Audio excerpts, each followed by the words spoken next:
Selamat datang di channel Alur Donghua. Sebelum menonton, silahkan subscribe, biar Mimin tambah semangat update-nya. Setelah melihat wajah kecil Sulinger yang halus, Yunce dipenuhi kehangatan dan kegembiraan. Perasaan gembira yang menyentuh kedalaman jiwanya adalah kegembiraan yang tidak dapat digantikan oleh apapun. Hanya dengan menatap Linger dengan tenang, dia merasa hidupnya sudah sempurna.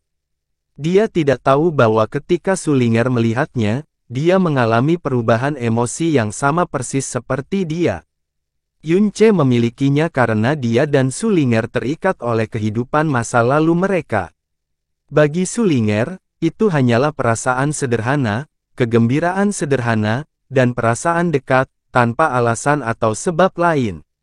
Dia berkata, "Heh, kakak Yunce, ayah menyuruhku untuk memberitahumu bahwa saat senja, akan ada banyak orang yang datang ke klan dan beberapa hal buruk akan terjadi.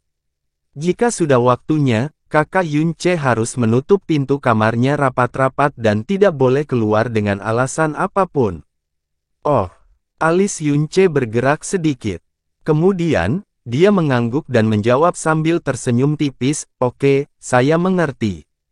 Kalau begitu, kakak Yunce, aku akan kembali sekarang. Kamu dan kakak perempuan cantik harus istirahat dengan baik." Sulinger berkata sambil tersenyum. Dia mundur sedikit, tapi tidak langsung pergi. Sepasang mata berlian cair menempel pada Yunce untuk sementara waktu dan memiliki ekspresi yang tidak sanggup untuk pergi. "Ah, mengapa kamu harus pergi begitu cepat? Saya masih ingin berbicara dengan Sulinger sebentar." Sulinger cemberut dan berkata, "Ayah berkata bahwa kalian seharusnya melakukan perjalanan cukup jauh, dan pasti kelelahan. Selain itu, kakak perempuan cantik itu sedang sakit dan perlu istirahat juga, jadi dia menyuruhku pergi segera setelah aku menyampaikan informasinya, agar aku tidak mengganggumu." "Kakak Yunce, ketika kakak perempuan cantik itu bangun, bisakah kau bermain denganku?" "Oh, masih ada lagi." Kakak Yunce datang dari jauh, "aku ingin mendengarkan kakak Yunce bercerita tentang tempat itu dari jauh." Sulinger masih naif dan riang sambil tersenyum. Itu membuat Yunce merasakan kegembiraan yang memusingkan begitu luar biasa sehingga Yunce merasa seolah-olah berada dalam mimpi. Dia dengan lembut tersenyum, lalu perlahan dan hati-hati menganggukkan kepalanya, "Oke. Jika waktunya tiba, saya pasti akan bermain dengan Sulinger dan saya akan menceritakan banyak cerita kepada Sulinger." "Hehe." Sulinger memiringkan kepalanya lalu lari dengan gembira seperti Oriole yang dibebaskan. Setelah menutup pintu kamarnya, ekspresi Yunce dengan cepat berubah menjadi parah. Akan ada sekelompok orang yang datang pada malam hari. Hal buruk apa yang akan terjadi? Mungkinkah? Di atas tempat tidur, mata Xia Qingyue tertutup rapat dan berada dalam kondisi meditasi. Dia dengan tenang menyerap dan membimbing kekuatan pelet hati kaisar yang bangkit, kecuali panca inderanya benar-benar belum tersegel sepenuhnya. Dia mendengar seluruh percakapan Yunce dengan Sulinger. Batas waktu mereka di tempat ini hanya 24 jam. Tentu saja dia tidak bisa menghabiskan setiap detik bersama Linger, tetapi pada saat ini, Xia Qingyue pasti membutuhkan seseorang untuk menjaga sisinya dan klan kakek bukanlah tempat yang mereka anggap tenang dan stabil. Selain itu, ada Suhaoran yang memendam niat jahat, jadi dia benar-benar tidak ingin meninggalkan sisi Xia Qingyue. "Yunce, apakah kamu pernah ke sini sebelumnya?" Jasmine tiba-tiba berkata, "Tidak, aku belum melakukannya." "Lalu kenapa kamu bersikap begitu spesial terhadap gadis kecil itu? Anda baru saja bertemu dengannya hari ini, tetapi ketika Anda melihatnya benar-benar kehilangan kendali atas emosinya sebelumnya, reaksi emosional Anda menjadi luar biasa. Apa yang terjadi di sini?" Jasmine berkata dengan nada serius. Meskipun, gadis kecil itu, yang keluar dari mulut gadis kecil lainnya agak aneh. Yunce mengangkat kepalanya dan dengan ringan berkata, "Itu benar-benar rahasia yang tak bisa diceritakan." Sepanjang sore, Yun Che selalu menjaga sisi Xia Tiyue saat Xia Tiyue terbaring tak bergerak. Kemilau putih bulan di sampingnya tidak pernah memudar, dan lapisan cahaya ini secara ajaib mengisolasi aura kekuatan mendalam Xia Qingyue, menghalangi Yun Che untuk mengetahui keadaan kekuatannya. Tapi ini juga tidak masalah, jika Emperor Awakening Heart Pellet benar-benar menakjubkan seperti yang dikatakan dalam legenda, maka mungkin Xia Qingyue akan mampu menerobos ke alam mendalam langit. Jika aura kekuatan besar yang menerobos mengejutkan klan Grand Wake, maka hal itu mungkin akan menarik perhatian yang tidak perlu. Langit berangsur-angsur meredup dan hari sudah malam. Pada saat ini, suara langkah kaki yang mendesak tiba-tiba bergema dari luar, seolah-olah banyak orang sedang bergegas ke suatu tempat saat ini. Suara langkah kaki berlanjut untuk waktu yang lama hingga suara keributan yang tidak teratur dan tidak normal mulai terdengar dari jauh. Dengan kemampuan pendengaran Yun Che, dia samar-samar mendengar suara tawa tidak berperasaan dan teguran marah dari waktu ke waktu. Yun Che melirik keadaan Xia Qingyue, lalu berjalan ke jendela. Dia dengan hati-hati membuka celah di jendela dan melihat ke arah asal suara itu. Sudah banyak orang yang berkumpul di depan aula konferensi klan Grand Wake. Di satu sisi terdapat para pemimpin klan kakek dan sekelompok murid yang dipimpin oleh Su Hengshan, yang memiliki sepasang mata marah. Di seberang mereka berdiri sekelompok 300 pria berbaju hitam. Di bawah pengawalan para pria berbaju hitam ada lebih dari 10 orang parubaya yang mengenakan pakaian berbeda. Ada juga seorang sesepuh yang angkuh, sedang duduk di kursi rotan yang muncul. Matanya setengah tertutup dan dia tidak terkendali seperti dewa tua dengan sikap bangga yang tidak memandang orang lain. Su Hengyue, saya selalu menghormati Anda sebagai saudara kedua saya. Meskipun kamu pernah menentangku ketika kita bertarung memperebutkan posisi ketua klan di masa lalu, aku tetap melupakan masalah itu dan tidak pernah menyebutkannya. Beberapa tahun terakhir ini, semua sumber daya klan diprioritaskan untuk Anda. Saya dapat memahami bahwa Anda juga menginginkan harta mendiang leluhur kita, tetapi Anda sebenarnya tanpa ragu berkolaborasi dengan Blackwood Stronghold dan membuat langkah ambisius ini. Bagaimana kamu bisa menghadapi almarhum ayah kami? Bagaimana kamu bisa menghadapi nenek moyang klan kakek kami? Wajah Su Hengshan dipenuhi amarah dan tatapannya beralih ke orang lain, dan kamu. Li Yunji, ketika kamu menemui malapetaka saat itu dan hidupmu tergantung pada seutas benang, siapakah yang menyelamatkanmu? Dan siapa yang memberi Anda kedamaian selama 10 tahun? Inikah caramu membalas kebaikan ayahku dan kakekku? Pria parubaya, Li Yunji, yang ditunjukkan oleh Su Hengshan mundur sedikit dan ekspresi tidak wajar muncul di wajahnya. Tapi dia segera menjawab sambil mendengus dingin, kebaikan mendiang Master Klan secara alami akan selalu tersimpan di hatiku. Itu juga karena bantuan besar mendiang ketua klan, sehingga aku tidak tega melihat klan kakek hancur di tanganmu. Mengundurkan diri sebagai Master Klan dan serahkan kunci harta karun. Jika bukan karena kelakuan keras kepala Anda, klan Grand Wake pasti sudah memiliki ahli yang sangat kuat sejak lama. Klan Grand Wake akan melompat menjadi sekte puncak. Dan bukan yang sama sekali tidak membuahkan hasil seperti sekarang. Hehe, semua yang dikatakan Yunji itu benar. Su Hengyue berkata sambil tertawa, almarhum ayah kami menyerahkan posisi Master Klan kepadamu, benar-benar kesalahan terbesar dalam hidupnya. Jika Anda menyerahkan kunci harta karun lebih cepat dan berkolaborasi dengan Blackwood Stronghold, semua yang ada di sebelah timur sungai akan menjadi milik kita sejak lama. Kekeras-kepalaanmu hanya membebani seluruh klan Grand Wake. Dia memandang ke arah tetua yang duduk di sana dan tersenyum muram, bahkan para tetua yang tidak pernah mempertanyakanmu tentang menjadi ketua klan tidak bisa berdiam diri dan mengawasimu lebih lama lagi. Dengan patuh serahkan posisi Master Klan. Tenanglah dan jadilah penatua yang mengajar. Posisi Master Klan sama sekali tidak cocok untukmu. Omong kosong. Su Hengshan tertawa dengan marah, perilaku Blackwood Stronghold selalu tercela. Mereka memiliki reputasi yang sangat buruk di luar dan juga selalu mendambakan sumber daya Gunung Grandwake kami.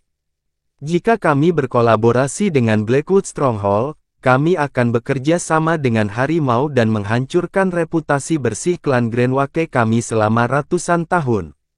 Adapun harta karun klan kami, mendiang nenek moyang kami dengan jelas menjelaskan bahwa kami hanya bisa mengeluarkannya ketika bakat yang sangat menakjubkan, yang mampu mengejutkan dunia, muncul di klan kami. Jika tidak, kita akan menyia-nyiakannya secara sembarangan dan menghancurkan peluang terbesar klan kita dengan sia-sia.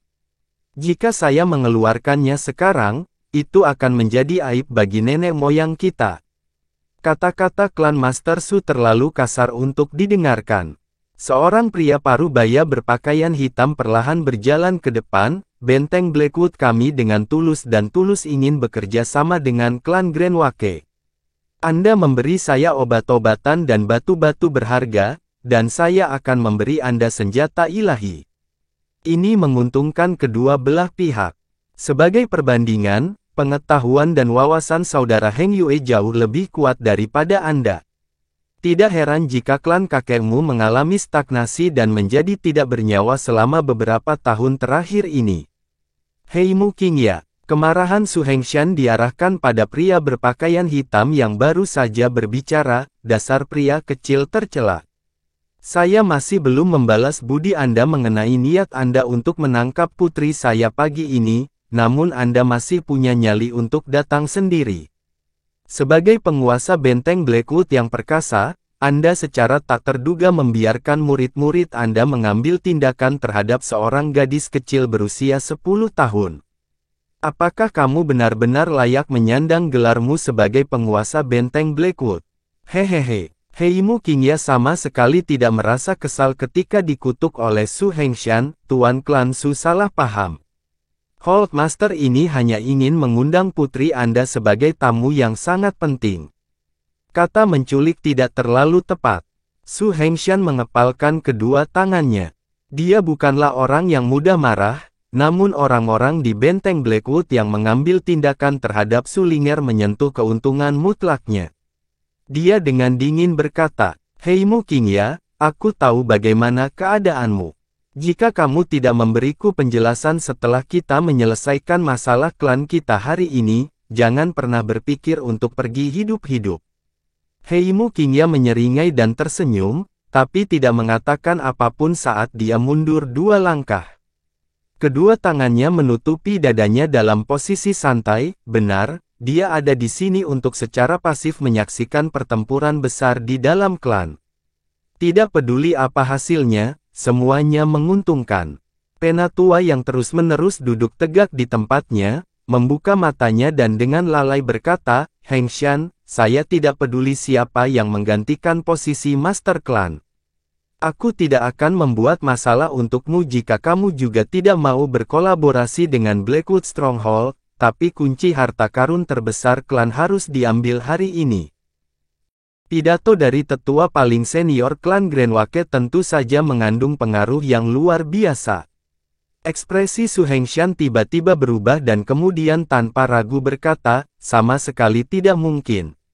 Suasana di tempat kejadian menjadi semakin mencekam. Semua murid klan kakek bergegas mendekat, karena semakin banyak orang yang memenuhi tempat kejadian.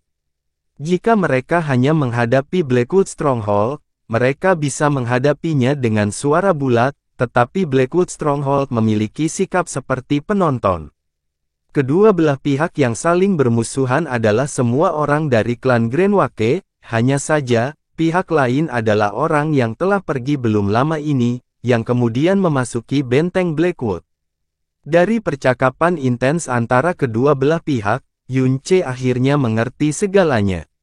Di wilayah timur Sungai Sukwake, klan Grandwake dan benteng Blackwood adalah dua sekte paling kuat. Di belakang klan Grandwake terdapat Gunung Grandwake, obat-obatan, serta mineral dan sumber daya berharga yang tak terhitung jumlahnya. Benteng Blackwood terletak di pegunungan Blackwood dan memiliki sejumlah besar logam dan batu aneh sebagai sumber dayanya. Sumber daya alam dari kedua sekte benar-benar saling melengkapi, dan Blackwood Stronghold selalu ingin berkolaborasi dengan klan Greenwake berkali-kali dengan tujuan berbagi sumber daya. Namun tindakan Blackwood Stronghold tercela dan mereka juga memiliki reputasi yang buruk.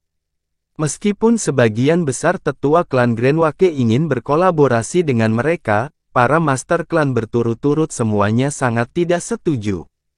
Sampai generasi Su Hengshan, benteng Blackwood, yang awalnya lebih dari setengah level lebih rendah, tiba-tiba mengalami perkembangan yang eksplosif, dan diam-diam mencapai titik di mana mereka bisa bertarung secara seimbang dengan klan Greenwake. Hal ini pula yang membuat para tetua ingin mendukung Blackwood Stronghold. Orang-orang yang mendukung penguasaan sungai di timur dengan paksa saat ini, meningkat hingga melebihi setengahnya, dan secara bertahap meningkatkan tekanan pada Su Hengshan setiap hari. Namun hal-hal tersebut bukanlah alasan utama terjadinya konfrontasi saat ini. Alasan sebenarnya adalah barang yang ditinggalkan oleh mendiang nenek moyang klan Greenwake, harta mistik klan. Dari tempat yang disebut Tanah Suci Perbatasan Selatan, mendiang tetua klan Greenwake memperoleh harta berharga, yang dikabarkan berada pada tingkat benda suci. Yunce tidak mendengar apa itu harta klan yang berharga, tapi melihat betapa pentingnya harta itu hingga mereka memulai pertengkaran besar mengenai harta itu, mungkin itu adalah sesuatu yang luar biasa. Mungkin, itu benar-benar item dengan tingkat benda suci seperti Kaisar Awakening Heart Lotus. Karena harta karun klan sangat berharga hingga bisa menjadi harapan yang dicari oleh klan Greenwake untuk menjadi sekte puncak negara Subway benua Azure Cloud, keputusan siapa yang akan menggunakan harta berharga ini adalah yang paling penting. Jika mereka menggunakannya pada murid biasa, niscaya akan sia-sia. Karena tindakan pencegahan yang luar biasa yang diperlukan dalam hal ini, mereka masih tidak pernah menggunakan harta klan hingga generasi ini, namun malah menyembunyikannya di tempat yang tidak diketahui. Selain itu, tempat tersembunyi itu hanya bisa dibuka dengan kunci khusus, dan kunci khusus itu selalu ada di tangan ketua klan berikutnya. Pada generasi ini, kekuasaan ada di tangan Su Hengshan. Su Hengyue adalah orang yang sangat ambisius. Dia telah mendambakan harta klan yang paling berharga sejak dia masih muda, namun meskipun bakatnya sangat bagus, itu tetap masih kurang. Namun, dia masih mencapai prestise yang tinggi di dalam klan Greenwake, dan selama ini, dia telah menarik banyak asisten, dan juga melakukan upaya ekstrim untuk berkolaborasi dengan benteng Blackwood. Semua tetua di klan Greenwake yang berbagi pemikiran ini secara alami tertarik padanya. Saat ini, alasan mengapa Su Hengyue dengan tegas ingin Su Hengshan menyerahkan kunci harta karun sampai dia tidak peduli jika Su Hengshan bermusuhan atau meminjam kekuatan benteng Blackwood adalah karena putranya, Su Haoyu. Tahun ini, Su Haoyu berusia 20 tahun, dan kekuatannya yang mendalam sudah berada di tingkat ke-8 dari alam mendalam roh. Sepanjang sejarah klan Greenwake, hal ini belum pernah terjadi sebelumnya. Dia percaya bahwa dengan bakat alami putranya, dia benar-benar memenuhi syarat untuk mendapatkan harta klan yang paling berharga. Dia menyebutkan hal ini kepada Su Hengshan berulang kali, dan bahkan mendorong orang-orang di klan untuk menekannya bersama, tetapi Su Hengshan tidak pernah setuju. Meskipun bakat alami Su Haoyu sangat menakjubkan, dia sama sekali tidak berada pada level menakjubkan dunia yang disebutkan oleh mendiang nenek moyang mereka. Selain itu, Su Hengyue selalu ambisius. Jika dia benar-benar memberikan harta klan yang paling berharga kepada Su Haoyu, di masa depan, otoritas klan Greenwake juga akan sepenuhnya jatuh ke dalam garis keturunan Su Hengyue. Demi keinginan egoisnya sendiri, dia mendiskriminasi klan Greenwake dan mengandalkan kekuatan Blackwood Stronghold. Jika klan Greenwake jatuh ke tangannya, masa depan mereka tidak akan terbayangkan. Su Hengshan, jika kamu mengambil harta klan yang paling berharga sedikit lebih awal, maka putraku Hao Yu akan terbang ke langit sejak lama, dan dalam waktu kurang dari 10 tahun, dia akan membawa klan Grand Wake kita ke ketinggian yang sama, kami hanya bisa bermimpi saat ini. Su Hengshan tertawa tanpa perasaan dan berkata, jangan percaya bahwa kami tidak tahu apa yang kamu pikirkan. Anda iri dengan bakat alami anak saya, dan ingin secara pribadi mengonsumsi harta klan kami. Orang yang egois dan iri adalah hal yang wajar. Namun, Anda ingin seluruh klan Grand Wake diseret oleh Anda. Sebagai salah satu tetua klan Grand Wake, saya tidak akan pernah menyetujui hal itu. Omong kosong. Su Haoran dengan marah meraung, jelas kaulah yang egois. Demi mendapatkan harta paling berharga dari klan, Anda justru memfitnah kami secara terbalik. Kamu tidak punya rasa malu sama sekali. Yo, Su Hengyue berkata dengan dingin, sebelum seorang tetua selesai berbicara, putramu sudah kehilangan ketenangannya. Mungkinkah putra tuan klan ini lebih memenuhi syarat untuk menggunakan harta klan daripada Hao Yu keluargaku? Benar sekali, jika kamu bisa menang melawan Hao Yuku, maka secara alami kamu akan lebih berkualitas dari Hao Yu. Hao Yu, datang dan bandingkan gerakanmu dengan saudaramu Haoran. Ya, ayah. Seorang pemuda berusia sekitar 20 tahun berpakaian serba putih berjalan keluar dari belakang Su Hengshan. Meskipun ekspresinya benar-benar tenang, tatapannya memperlihatkan semua harga dirinya.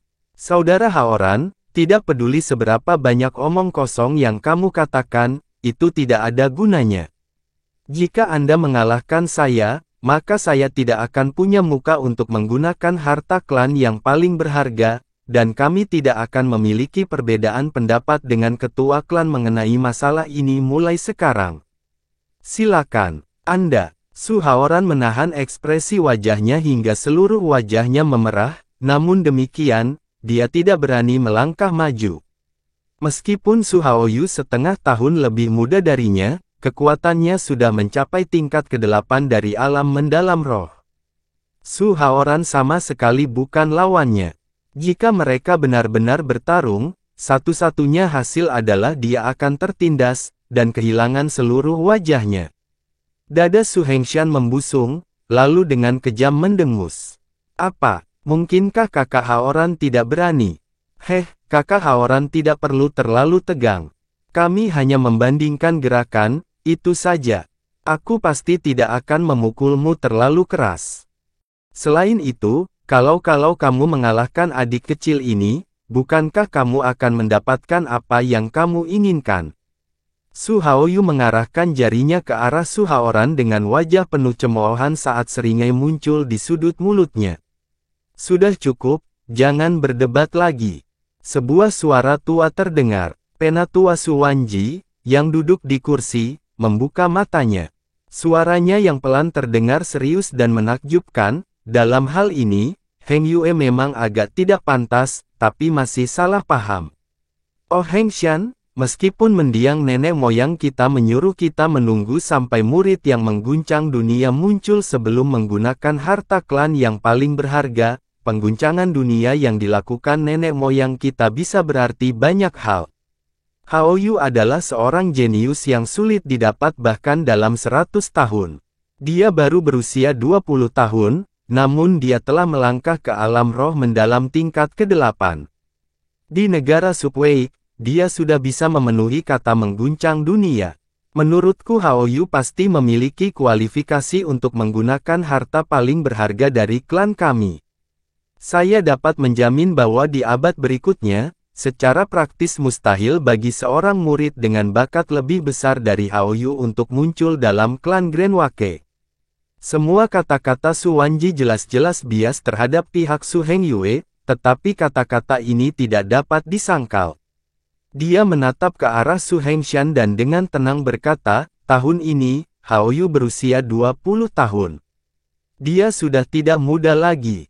Jika dia tumbuh lebih besar, menggunakan harta paling berharga dari klan secara alami akan menjadi kurang efektif. Hengshan, Jika kamu masih bersikeras tidak mengerti, dan rela mati menjaga harta paling berharga milik klan sebelum melepaskannya, lalu bagaimana jika seorang jenius yang disebut mengguncang dunia tidak pernah muncul di dalam klan Grand Wake kita? Akankah harta klan itu selamanya tersegel?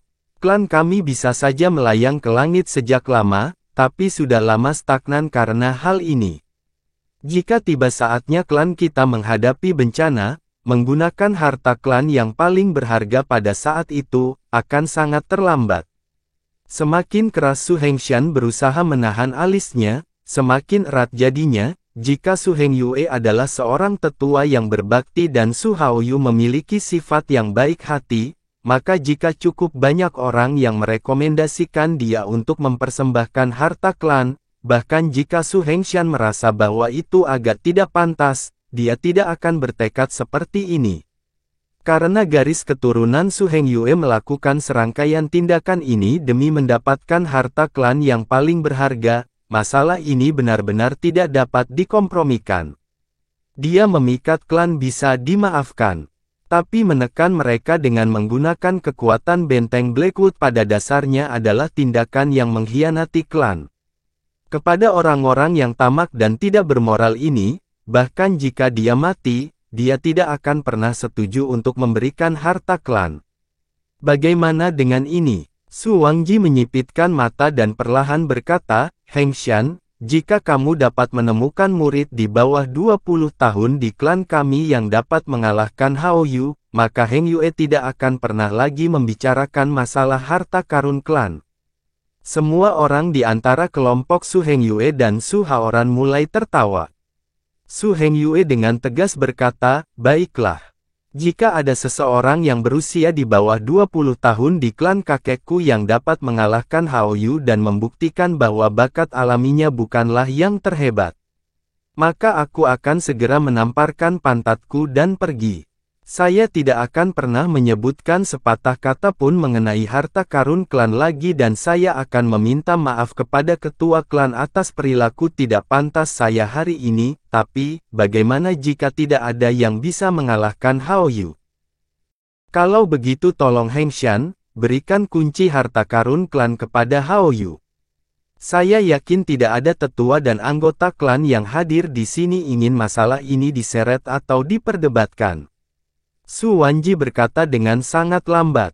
Su Hengshan mengepalkan kedua tangannya dengan erat dan jari-jarinya mulai mengeluarkan suara letupan. Tiba-tiba, tepat sebelum dia ingin menegur mereka dengan marah, suara seorang pemuda arogan terdengar dari sisinya. Ide bagus. Benar-benar ide yang bagus. Layak menjadi penatua agung, bahkan ide Anda sangat adil. Ide yang bagus. Aku akan menyetujuinya dengan mengangkat kedua tanganku. Senyum menggantung di wajah Yun Che saat dia berjalan perlahan dan santai. Di tangannya, dia menyeret wajah gugup Su Ling'er yang bersandar erat pada tubuh Yun Che. Ketika Yun Che benar-benar tidak bisa menonton ini lebih jauh, dia meninggalkan Dragon Perching Pavilion dan kebetulan menemukan Su Ling'er yang sedang mengintip yang bersembunyi di balik pohon. Melihat dia meninggalkan kamarnya, Su Ling'er segera berlari dengan langkah kecilnya dan segera berkata, Kakak Yun Che, Papa bilang kamu tidak bisa pergi ke sana. Sangat berbahaya di sana. Jangan khawatir, aku tidak akan berada dalam bahaya. Yun Che tersenyum dan berkata, Ling'er, kamu tetap di sini. Kamu tidak boleh mendekat ke sana bagaimanapun caranya, setelah masalah ini selesai, aku akan bermain denganmu. Setelah Yun Che selesai berbicara, dia melanjutkan ke depan. Saat dia melangkah, dia berhenti sekali lagi dan berkata kepada Su Ling'er, Ling'er, apakah kamu yakin aku bisa melindungimu? Melihat mata Yun Che, Su Ling'er tanpa ragu dan mengangguk sekuat tenaga, yakin. Kalau begitu, ayo pergi ke sana bersama-sama. Tidak ada yang bisa menyakitimu selama kamu berada di sisiku. Kata Yun Che ringan lalu meraih tangan Su Ling'er. Karena di dalam hatinya, tempat teraman yang bisa ditinggali Su Ling'er adalah di sisinya. Dia tidak akan merasa lega jika dia ada di tempat lain. Begitu suara arogan Yun Che terdengar keluar, dia tiba-tiba menjadi titik fokus adegan itu. Su Hengshan tiba-tiba menjadi pucat karena sangat khawatir. Adik Yun, dan Linger, kenapa kamu ada di sini? Cepat, tinggalkan tempat ini. Masalah di sini tidak ada hubungannya denganmu, dan ini bukanlah tempat yang seharusnya kamu datangi. Sebelumnya ketika Yun Ce menyelamatkan Su Linger, jika dia diakui oleh benteng Blackwood sebagai orang yang menghancurkan rencana penting mereka, maka mereka mungkin akan menatapnya. Bagi Su Linger, berada di sini bahkan lebih berbahaya. Begitu kata-kata yang jelas dan jujur diucapkan, dia sudah kehilangan semua kemarahan dan kepahitannya, dan berencana untuk menghentikannya saat itu juga. Ini adalah tempat yang tidak boleh mereka masuki. Papa, aku tidak takut. Aku di sini untuk menyemangati Papa. Su Linger tersenyum manis ke arah Su Hengshan, namun, dia semakin mendekati Yun Ce dan memegang erat Yun Ce dengan kedua tangan kecilnya. Akulah yang ingin membawa Linger ke sini, karena aku tidak akan merasa nyaman jika Su Linger ada di tempat lain selain di sisiku. Yun Ce berdiri tegak, dan berkata dengan suara rendah, tapi saya mohon senior Su untuk tenang. Bahkan jika aku mati, aku tidak akan membiarkan sehelai rambut pun di Linger terluka. Ketika Su Hengshan melihat ekspresi di mata Yun Ce, dia tertegun untuk beberapa saat. Selama puluhan tahun pencobaan dan kesulitannya, dia telah mendengar kata-kata serupa berkali-kali, namun tak satu pun dari saat-saat itu yang bisa didengarnya, menyentuhnya secara emosional seperti kali ini. Pernyataan, bahkan jika aku mati, aku tidak akan membiarkan sehelai rambut pun di Linger terluka, tidak hanya keluar dari mulut Yun Ce, itu adalah sesuatu yang berasal dari kemauan dan jiwanya. Melihat ekspresi mata Yun Ce, dia merasakan tekad yang terkandung dalam kata-katanya. Dia sangat yakin bahwa jika harga untuk melindungi Linger melibatkan nyawa, dia pasti akan mengorbankan dirinya sendiri tanpa ragu-ragu. Dia dengan ringan menggenggam tangan Su Linger. Perasaan kabur yang mengesankan itu persis sama seolah-olah dia sedang melindungi seluruh dunianya. Dan Su Linger juga dengan erat meraih dan memeluknya. Meski sudah sampai di hadapan sang ayah, dia tetap berada di sisinya dan tidak terburu-buru ke sisinya. Matanya mengandung kekhawatirannya terhadapnya, tapi tidak ada rasa takut. Sepertinya selama dia berpelukan di sisinya, dia tidak perlu takut. Yun Ce dan putrinya jelas baru bertemu hari ini. Dia tidak mampu memahami bagaimana keduanya mampu membentuk keintiman hingga tingkat ini. Dia percaya bahwa bahkan dua orang yang tidak dapat dipisahkan selama lebih dari belasan tahun tidak dapat mencapai ketergantungan dan perlindungan yang murni. Mungkinkah ini semacam takdir surgawi?